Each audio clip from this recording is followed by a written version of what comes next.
pessoal é bom na música. Obrigado.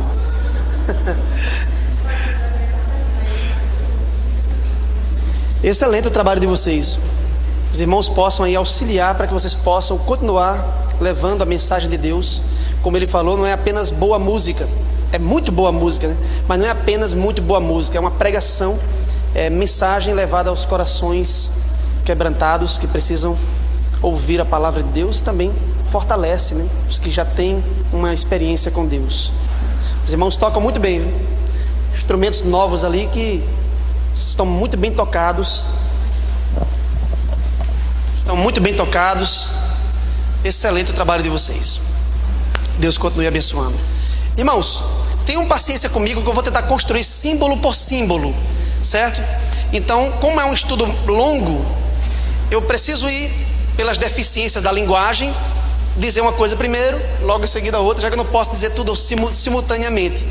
Então, permitam-me ir construindo aos poucos, juntamente com os irmãos, para depois eu não sair daqui, os irmãos dizerem, era assim, mas eu acho que não é mais assim. Eu quero que os irmãos, por si mesmos, verifiquem se o que nós estamos falando e mostrando aqui faz sentido. Por isso que toda hora eu paro e pergunto: estão compreendendo? Os irmãos concordam até aqui? Os irmãos estão adquirindo essa compreensão? E os irmãos vão confirmando aí, me dando um feedback, e a partir desse feedback eu vou avançando no estudo do Apocalipse, no estudo sobre esses poderes mundiais que se opõem a Deus e ao seu povo na história. Ok, o que é que nós já temos até aqui? O que temos até aqui é que João estabeleceu um símbolo composto através de uma arte literária chamada síntese alegórica. Ele sintetizou em um único símbolo as 4 bestas de Daniel, capítulo 7. Logo, a besta que João viu envolve todos esses poderes. A besta que João viu não é apenas o papado, mas envolve todos os poderes das bestas daniélicas. Pelo menos envolve o leão babilônico, o urso medo-persa, o leopardo grego, o monstro descritível romano e o chifre pequeno. Pelo menos. Qualquer pessoa que lê a descrição da besta no capítulo 13 vai perceber as características desses 5 poderes que já tinham sido mencionados em Daniel 7. Ok? Então, a besta é a síntese alegórica de todos os poderes que atuam nesse mundo caído. E as cabeças representam seus poderes hegemônicos ao longo da história, que atuam de modo sequencial e sucessivo, uma cabeça por vez, e a cabeça do momento representa o monstro inteiro em sua totalidade. Ok? E já conseguimos identificar 2 dessas cabeças. Uma, Ellen White nos diz claramente, é o papado, aquela que João viu atuando por 42 meses e ao término recebe um golpe de morte e depois ressuscitará. Não é isso? E sabemos que a cabeça que antecede imediatamente a esta é a cabeça representada pelo dragão no capítulo 12, ou seja, Roma imperial, Roma pagã. Então já temos Roma pagã e Roma papal. Se nós levarmos a sério o transfundo literário e cultural do livro de Daniel e a dependência de João para com esse transfundo literário, nós devemos acrescentar na besta também as outras potências daniélicas.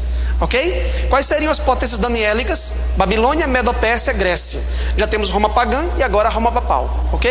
Então já teríamos 5 cabeças da besta.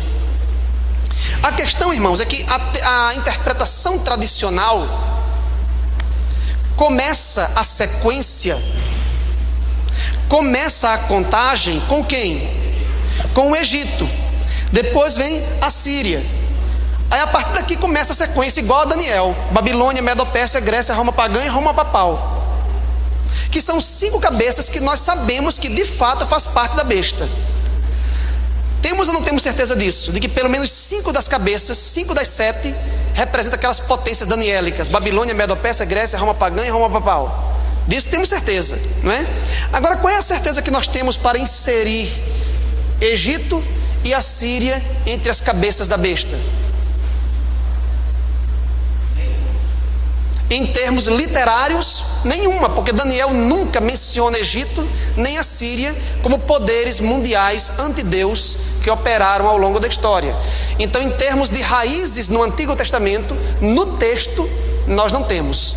Não temos provas materiais escriturísticas para inserir Egito e a Síria entre as cabeças. Mas alguém pode dizer: mas eles não foram grandes impérios? E a besta não representa todos os impérios? Mas eu pergunto para os irmãos: Egito e Assíria foram impérios de hegemonia universal? Sim ou não? Não. O Egito foi um grande império? Sim, mais cultural do que político. Para dizer a verdade, o Egito nunca conseguiu sair, nunca conseguiu se expandir imperialmente para fora da moldura histórico-geográfica ali às margens do rio Nilo. Só houve uma tentativa de expansão dos faraós para controlar outros espaços territoriais na 18ª dinastia com Ramsés II, mas sofreu fragorosa derrota diante dos hititas, um outro império que se levantava naqueles dias. Então, na realidade, embora o Egito tenha sido um grande império cultural, ele não foi um império de hegemonia universal que controlou, dominou soberanamente sobre outros impérios. Então não há razões históricas plausíveis para inserir o Egito como sendo um império de hegemonia universal. A Síria muito menos, porque quando estava começando a dar os sinais hegemônicos, surgiu Nabucodonosor, que lhe infligiram duros golpes, de modo que eles é que se tornaram os senhores do mundo naquele tempo, e não a Síria em si. Então não há razões históricas nem literárias escriturísticas para inserir Egito e Mesopotâmia. Me parece que seria mais interessante sermos fiéis ao livro de Daniel. E como é que Daniel começa a sequência? Então vamos começar como Daniel começou: Babilônia, Medo-Pérsia, Grécia, Roma pagã e Roma papal. Então, a cabeça que João viu, mantendo o animal vivo, a cabeça do momento, a cabeça hegemônica que atuou por 42 meses e depois recebeu uma ferida de morte, foi a 5ª cabeça da besta. Se nós seguirmos fielmente a sequência daniélica. Até esse ponto está claro? Aqui eu quero fazer uma crítica a uma outra teoria. A teoria de que as cabeças da besta representam formas governamentais de Roma. Algumas pessoas, alguns adventistas, hoje principalmente o movimento de reforma, ainda defende essa tese. Se é que existe algum movimento de reforma, porque eles deformam na realidade. Não existe reforma, existe deforma por aí afora. Mas eles defendem, e nós defendemos por um certo tempo, que as cabeças da besta representavam formas de governo de Roma, e não impérios mundiais. A besta como um todo seria Roma pagã. Olha como é essa interpretação. A besta como um todo seria Roma pagã, e as cabeças seriam formas governamentais de Roma pagã: reis, cônsules, decênviros, triúnviros, ditadores, imperadores e papas. As 7 formas governamentais pelas quais Roma passou. Faz sentido essa teoria? Não faz. Primeiro porque ela define a besta como um todo de modo equívoco. A besta como um todo não é Roma pagã. Nós já vimos que ela possui partes do leão babilônico, do urso medo-persa, do leopardo grego, do monstro descritível romano e do papado. Então a besta como um todo não é um império romano, não é Roma pagã. E as cabeças não podem ser formas governamentais por vários motivos. O primeiro e o mais importante para mim é que nós não temos nenhuma passagem bíblica que defina cabeças como formas de governo. A Bíblia só define as cabeças em linguagem profética uma única vez, em Daniel capítulo 7. E lá como é que se define as cabeças? Como reinos, como sistemas amplos de governo, e não como formas de governo de um único estado político. Essa teoria ela possui outras falhas, como por exemplo colocar reis aqui e imperadores aqui, praticamente não teria diferença. Não é verdade? Colocar cônsules como uma das cabeças é um contrassenso, porque o consulado existiu em Roma como uma magistratura e não como uma forma de governo, enquanto todas as formas de governo atuavam. Decênviros e triúnviros, só houve 2 triunviratos na história, e mesmo assim intercalados por ditadores. Então ela não obedece uma sequência real na história. Essa é uma teoria que foi forjada, manipulada para se encaixar nas 7 cabeças. mas na realidade ela não corresponde à realidade histórica. Então essa teoria ela padece de muitas falhas. Lousuere, um doutor da Andrews, pastor adventista, doutor na Andrews, doutor em teologia, lançou uma dissertação em que ele refuta por vários ângulos essa tese das cabeças como formas governamentais de Roma. Ok? Então leiam essa dissertação e vocês vão ter mais argumentos ali. Quem não tiver eu posso enviar via vocês me dão um endereço eletrônico, eu envio para vocês ou via Face. Então essa tese ela é verdadeiramente ultrapassada. O doutor Hans Larondelli, falecido, também um grande teólogo da igreja, também procurou refutar a tese de Egito e Assíria como sendo cabeças da besta dentro daquela sequência. Ok? E a tese de que são 7 papas, aí nem se fala. Essa aqui é a pior de todas, porque além de desrespeitar o símbolo das cabeças como impérios universais, hegemônicos e corporativos para indicar papas individuais, ela não tem nenhum fundamento na Bíblia, porque ela parte do pressuposto de que a besta inteira é o papado e que as cabeças são papas individuais. Nós sabemos que a besta inteira não é o papado. Nós sabemos que a besta inteira representa todos os poderes malignos do mundo que se levantaram contra Deus.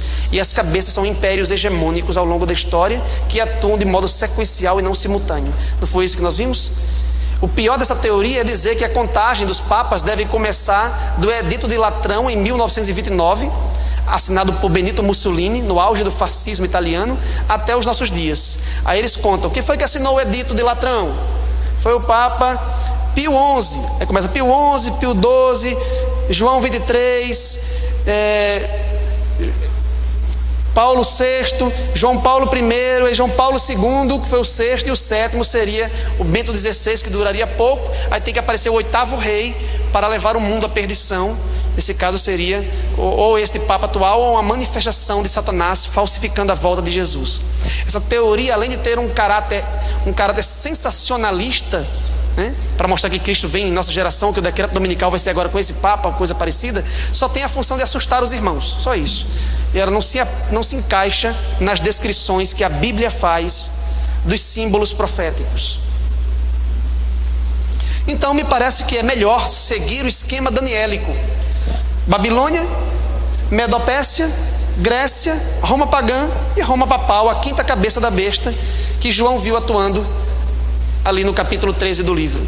Então resta-nos saber quem é a 6ª e a 7ª cabeça. Aí agora está se aproximando da resposta para a pergunta que a irmã fez ali. Mas nós precisamos compreender claramente até aqui. Se há alguma dúvida até a 5ª cabeça, nós temos que tirar essa dúvida agora, porque o que vamos falar em seguida só será bem assimilado se nós tivermos a compreensão clara dessa sequência até este ponto. Ok? Uma outra falha da teoria dos 7 papas é que a irmã White diz que uma das cabeças da besta, a que foi ferida de morte, representa todo o sistema papal. Ora, se uma cabeça representa todo o papado, como é que as outras vão representar papas individuais? Então evidentemente essa teoria não suporta o crivo da investigação. A teoria é bem alarmista, mas não suporta o crivo da investigação. Então, fala aí.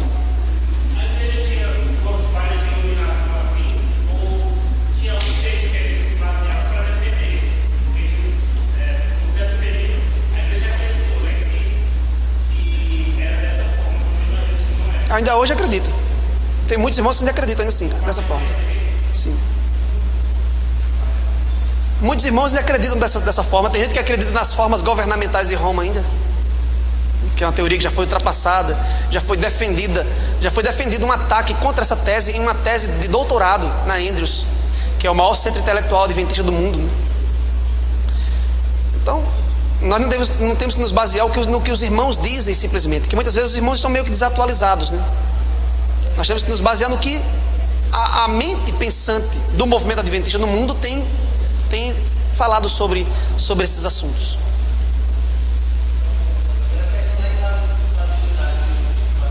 Sim. Sim. Pode dizer sem medo de errar que a igreja errou, porque nós não temos nenhuma, nós não arrogamos infalibilidade em nenhum momento. A igreja erra em suas interpretações.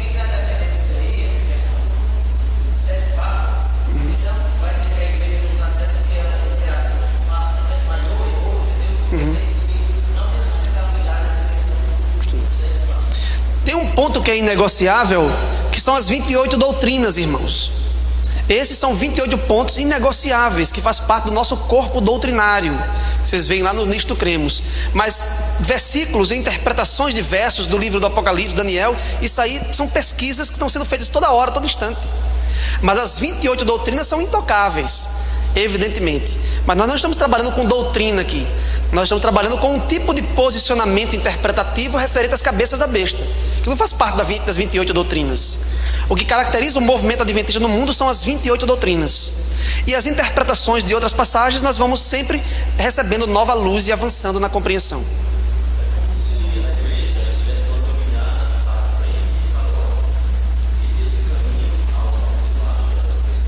Sim. Intocável. Sim, os pilares, né? Sim.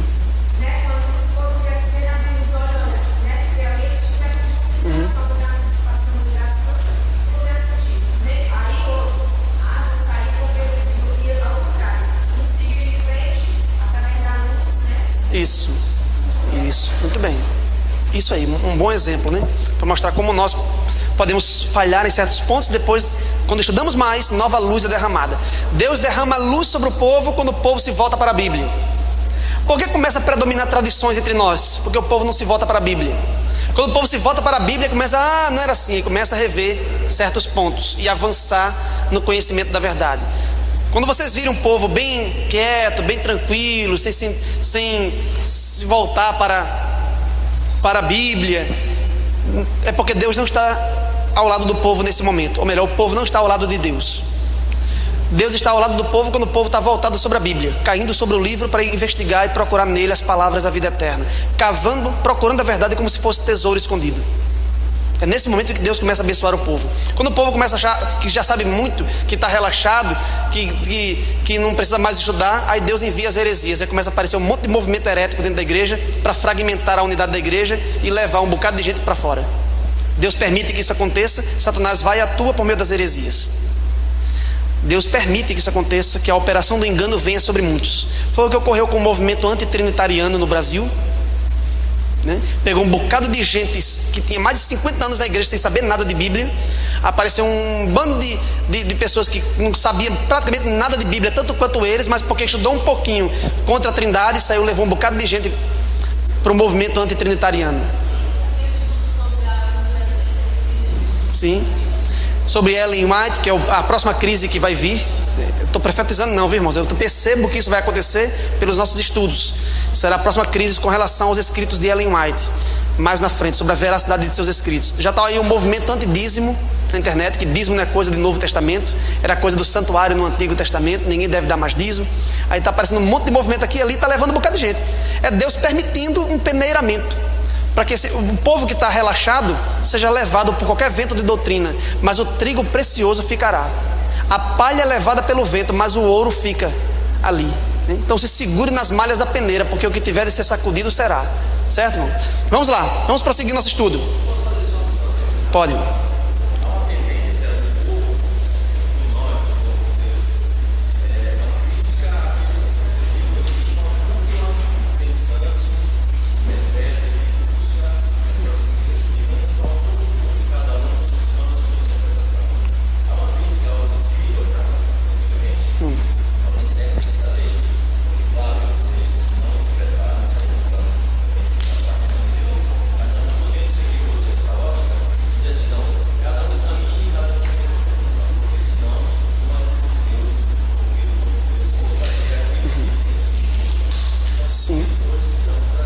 Sim, não é como na hierarquia católica nem dos escribas na sociedade judaica do primeiro século.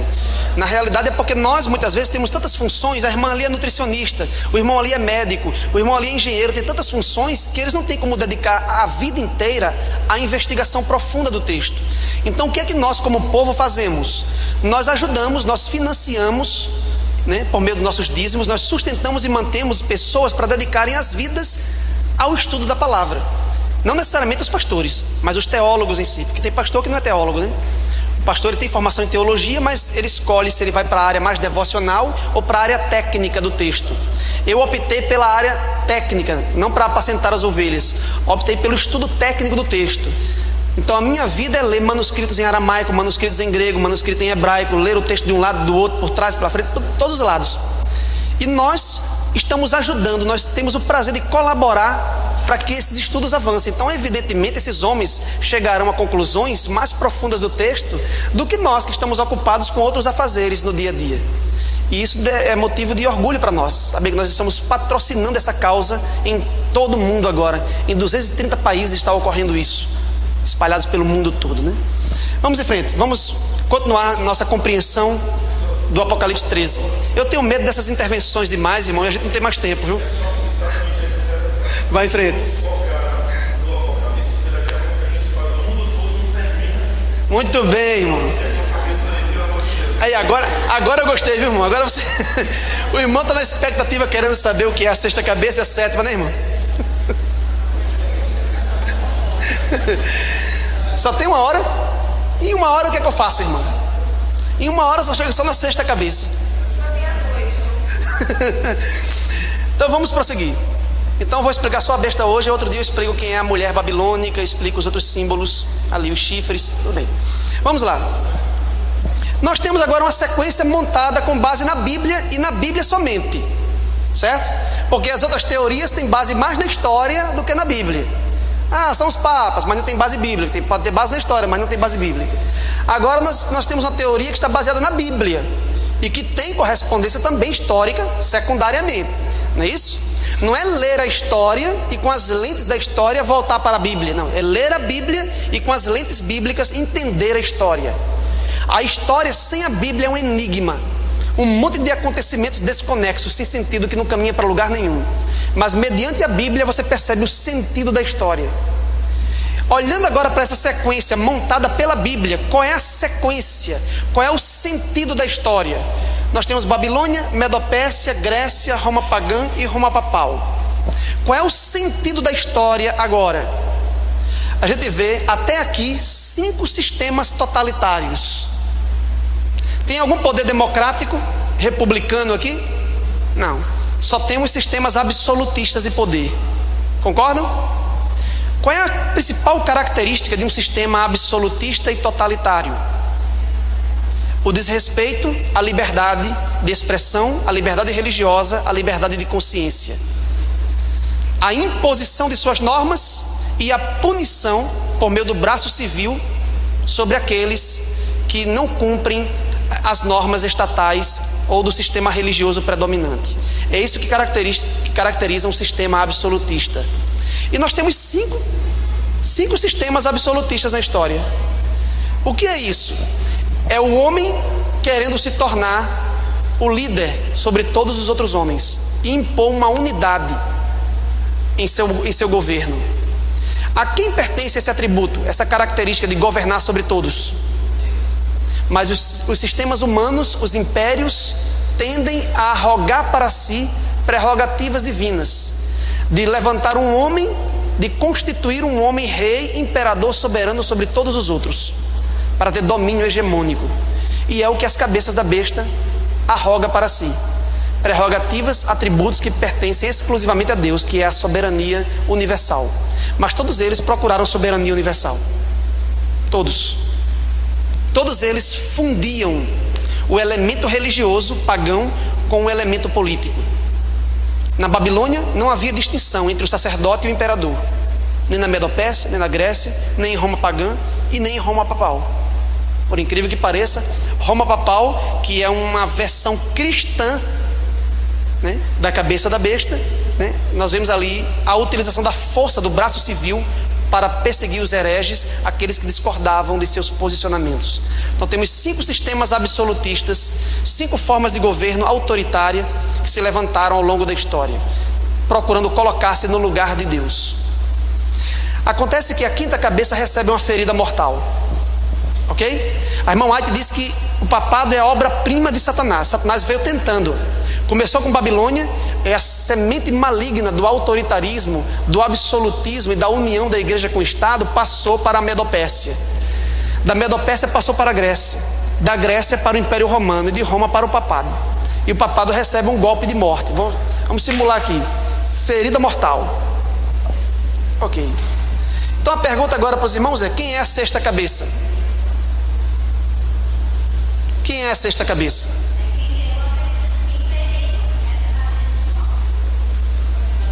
A irmã nos deu um princípio interpretativo excelente. A cabeça que se levanta hegemonicamente é aquela que aplica o golpe de morte na cabeça anterior. Quem foi que aplicou o golpe de morte na Babilônia, que era a primeira? Não foi a Medo-Pérsia? E não passou ao cenário da história como a próxima cabeça hegemônica? Quem aplicou o golpe de morte na Medo-Pérsia? Não foi a Grécia? E se tornou a próxima cabeça do momento? E assim sucessivamente? Quem foi que infligiu o golpe de morte no papado? Quem?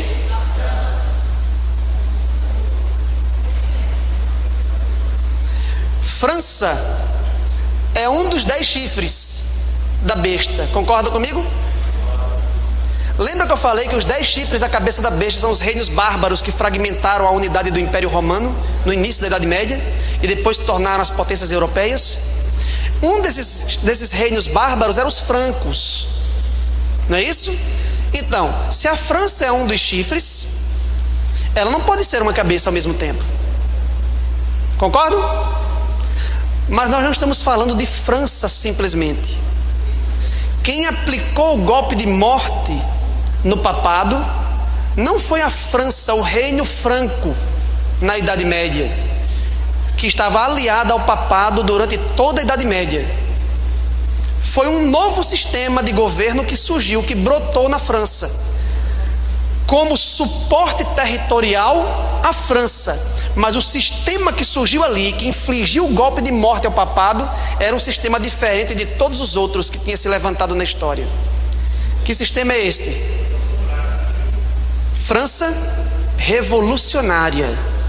Não estamos falando de França simplesmente, estamos falando do sistema revolucionário francês. Estamos falando daquilo que foi instituído na Revolução Francesa, que tinha como suporte religioso o ateísmo francês. Mas o ateísmo é uma dimensão religiosa, entre aspas aí, ou antirreligiosa. Mas o sistema revolucionário francês, no aspecto político, se caracteriza não pelo ateísmo. No aspecto político ele se caracteriza por outra coisa. O que foi que a França revolucionária gerou como forma administrativa de governo e que hoje predomina em todos os países do Ocidente? Como? República democrática. Então nós temos aí um sistema republicano democrático. Qual é o principal pilar da república? Separação entre igreja e Estado. Os que vieram antes, havia separação? Mas a França revolucionária infligiu um golpe no antigo regime, no regime absolutista. Destronou o rei, instituiu uma república, separou administrativamente os estados da federação, separou o elemento religioso do elemento político, pôs um fim às perseguições e exaltou os direitos do homem, na Declaração sobre os Direitos do Homem, lá na época da França revolucionária. A busca pelos direitos humanos e a liberdade de expressão e a liberdade religiosa. Isso é a sexta cabeça? Vou ler uma passagem de Ellen White para os irmãos verem um ponto interessante aqui. Antes de eu ler Ellen White, deixa eu ler uma passagem de Apocalipse. Apocalipse 11. Esse é o ponto mais importante dessa discussão, viu, irmãos? Então redobrem a atenção. Quem tiver com sono aí, desperte. Desperte e redobre a atenção. Tem gente que abriu um olho tão grande agora.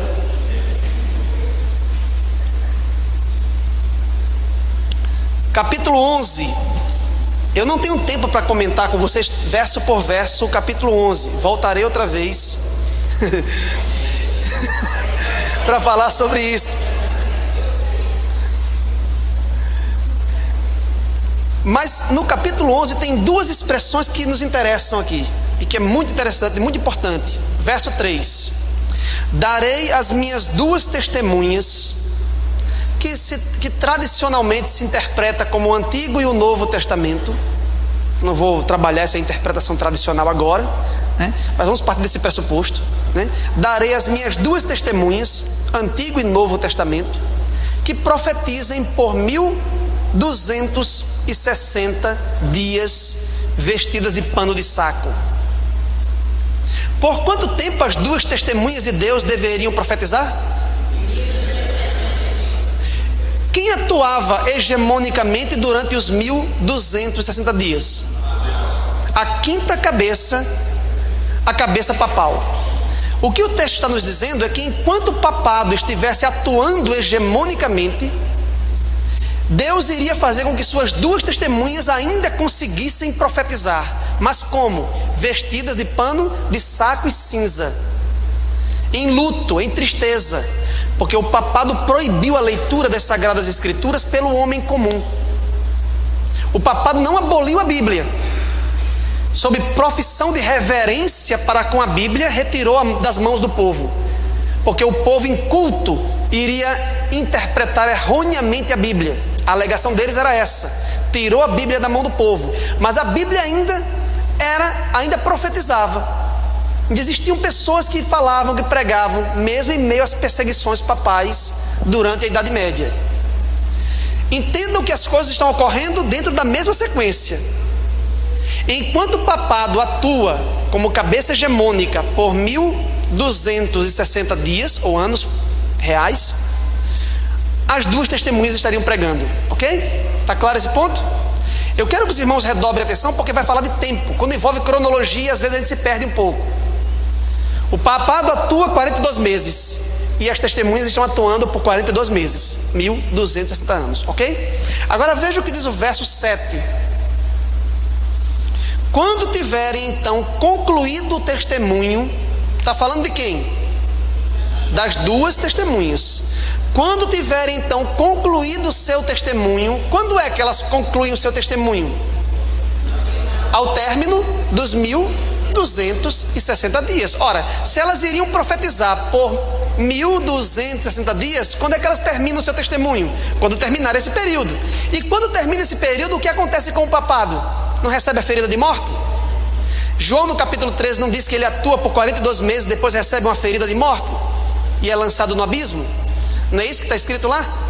É ou não? Pronto. Aqui diz que quando as duas testemunhas terminarem o seu período de atuação, o papado termina também o seu. Mas veja o que acontece.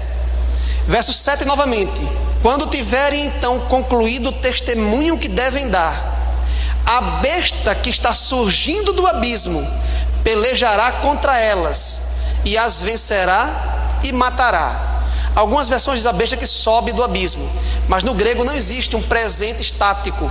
Os verbos gregos trabalham sempre com presentes contínuos, que eles chamam de particípio presente. Então sempre não se traduz eu como, eu pulo, eu ando. No grego é eu estou comendo, eu estou pulando, eu estou andando, sempre no presente contínuo. Então a tradução aqui seria: a besta que está subindo do abismo pelejará contra elas. Contra elas quem? Contra as duas testemunhas, e as matará. Esta besta que está subindo do abismo pode ser o papado? Não, porque quando termina o testemunho das duas testemunhas, termina também a hegemonia papal. Mas agora está falando de uma outra entidade histórica, representada pela besta que está subindo do abismo. Se ela está subindo do abismo, é porque ela foi lançada no abismo. Como ela foi lançada no abismo? Quando recebeu a ferida mortal. A quinta cabeça atua por 1260 anos e representa a besta em sua totalidade, porque é a cabeça do momento. É a besta versão quinta cabeça, ok? Enquanto ela atua, quem está pregando? As duas testemunhas. Quando as duas testemunhas terminam de dar o seu testemunho, o que acontece com essa cabeça? recebe um golpe de morte e a besta é lançada onde? No abismo. Aí agora diz que a besta que está subindo do abismo, claro que agora é através de uma outra cabeça, a besta que está subindo do abismo, claro que através da sexta cabeça, pelejará contra as testemunhas e as matará. Quem é então essa besta que está subindo do abismo? Como a cabeça representa a besta em sua totalidade, está se referindo a uma outra cabeça atuante. Só pode ser a sexta, porque a quinta é que fez a besta cair no abismo quando recebeu o golpe de morte. Agora se refere a um outro poder que se levanta, como se a besta agora estivesse subindo do abismo no qual foi lançada quando receber a ferida mortal. Mas ela só se levanta mediante uma outra cabeça. Não pode ser mais a quinta que foi ferida de morte. Quem é então? Nessa fase da vida da besta, chamada besta que está subindo do abismo, nós temos que encontrar a sexta cabeça, porque quando ela estiver completamente fora, quando ela subir definitivamente do abismo, é porque ela já estará curada de sua ferida mortal. A quinta cabeça que foi ferida ressuscita lá na frente, mas enquanto ela vai se levantando, enquanto a besta vai subindo do abismo, outras cabeças vão atuando, até que termine a marcha e o destino histórico das 7 cabeças. Quem é o oitavo rei lá do capítulo 17? Só pode ser a quinta cabeça revivida, como uma oitava, por isso que é uma das 7. Eu vou explicar isso em detalhes mais na frente. Quem é a sexta cabeça então? Enquanto a cabeça papal está ferida de morte e a besta está se recuperando, se levantando do abismo, ela atua na história através de uma outra cabeça, através da sexta cabeça. E é essa sexta cabeça que mata as 2 testemunhas. E foi a mesma que infligiu o golpe de morte no papado. A cabeça do momento inflige o golpe de morte no papado e mata as 2 testemunhas. E essa cabeça aparece na história no momento em que a besta está começando a sua ressurreição, seu processo de cura, que começa imediatamente depois da ferida. Quem é então? Já disseram naquela hora, esqueceram?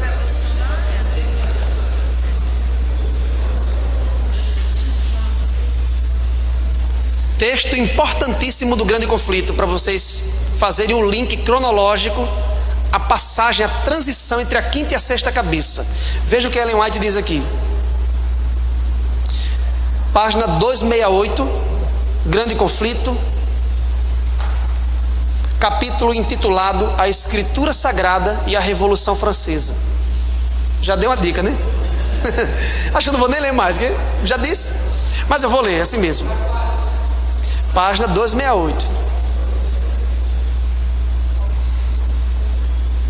Capítulo intitulado A Escritura Sagrada e a Revolução Francesa. Terceiro parágrafo da página 268, ela diz: quando acabarem ou estiverem acabando o seu testemunho, as 2 testemunhas. Olha o comentário que ela faz. O período em que as 2 testemunhas deveriam profetizar, vestidas de saco, finalizou-se em 1798. Quando? Quando foi? O que ocorreu nesse período? Ferida mortal sobre a cabeça papal e a ascensão da França revolucionária. Não é isso? Vamos em frente. Aproximando-se elas do termo de sua obra em obscuridade, elas, as 2 testemunhas, deveria fazer guerra contra elas o poder representado pela besta que sobe do abismo. É um outro poder. Vamos em frente. Em muitas das nações da Europa, os poderes que governaram na igreja e no Estado foram durante séculos dirigidos por Satanás por intermédio do papado, durante séculos.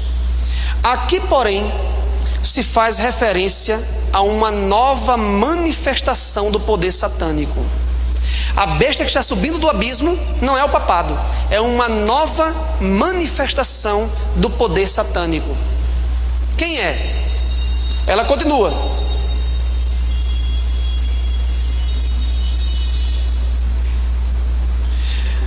Fora a política de Roma, sob profissão de reverência para com a Bíblia, conservá-la encerrada numa língua desconhecida, a Bíblia, ocultando-a do povo.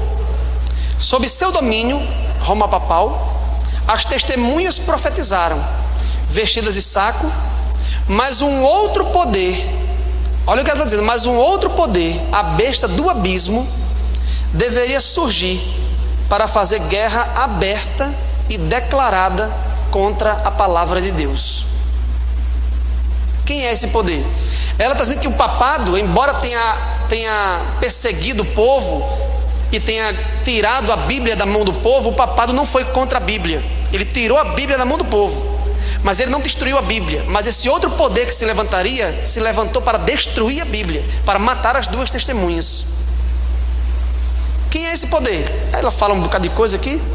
Aí lá no finalzinho da página 269, ela diz: essa profecia teve exatíssimo e preciso cumprimento na história da França. Na história da França. E agora, irmãos, a besta que está subindo do abismo e que atua na história mediante a sexta cabeça e que inflige o golpe de morte na quinta, que é o papado, e que agora se levanta para matar as duas testemunhas por meio de um ateísmo generalizado para aniquilar a palavra de Deus, é a França revolucionária. Não a França como um chifre, o reino dos francos, mas um novo sistema que aparece ali. E Ellen White diz que é uma nova manifestação do poder satânico. Então já sabemos quem é a sexta cabeça, irmãos. Quem é? França revolucionária. Mas será que é apenas o Império Napoleônico, a França revolucionária simplesmente? Ou todo o modelo de administração e de governo que ela espalhou por meio da onda revolucionária para o Ocidente? É uma nova manifestação do poder. Por que uma nova? Porque as 5 primeiras eram absolutistas e totalitárias e que desrespeitavam a liberdade de consciência. Mas esse novo poder que se levanta é democrático, respeita os direitos humanos, direito de expressão. A gente acha bom, né? Os direitos humanos, a república, a democracia é uma grande vitória. Não é assim? Porque o sistema totalitário, autoritário, absolutista, que desrespeita a liberdade de consciência, foi ferido de morte. Está em estado de postergação, se levantando do abismo. Mas enquanto isso, Satanás continua operando na história através das repúblicas democráticas. É uma nova manifestação do poder satânico. Satanás percebeu que o tempo moderno, a idade contemporânea estava surgindo e não tinha mais como ele manter um sistema autoritário de governo. E o que é que ele faz então? Ele desperta nova forma de governar. Uma forma mais light de governo, né? Uma forma democrática. Os direitos humanos, liberdade de expressão, separa a igreja do Estado. A gente pensa que Satanás não opera através dessas formas também. Mas veja o que os direitos humanos estão gerando no mundo. O excesso de direitos descabido para minorias étnicas, para o povo de um modo geral, tem sido muito mal utilizado nesses últimos dias. As formas jurídicas, o direito tem aberto tantas portas que está se tornando quase insuportável a vida no Ocidente. Mas a tendência é que essas formas democráticas se expandam cada vez mais até que haja uma insatisfação total e generalizada da sociedade humana contra a democracia.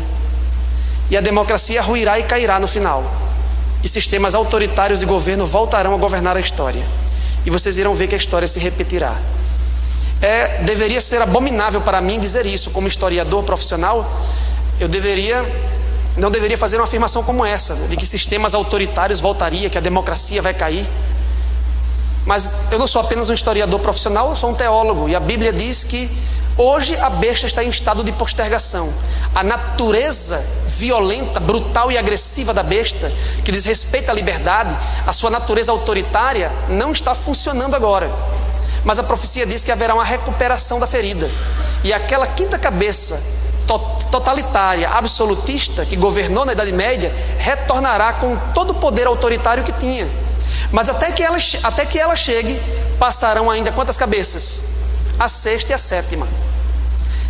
Essas duas cabeças estão inseridas dentro da fase da besta que está subindo do abismo. E quando ela estiver plenamente recuperada, será o 8º rei e levará o mundo inteiro à perdição. Até agora, importa que as democracias se expandam pelo mundo. As ditaduras do Oriente vão caindo cada vez mais e o mundo se torna cada vez mais democrático. A liberdade e os direitos humanos se expandem. É a besta em estado de postergação, ferida de morte. Mas ela não fica definitivamente ferida, ela se recupera da ferida e vai impor ao mundo uma legislação universal, sob pena de morte para quem desobedecer e não cumprir. Aí a história se repetirá. Sabemos que a sexta cabeça são as repúblicas democráticas do Ocidente, lideradas pela França revolucionária a princípio. Nesse ponto, a dúvida? Sim ou não?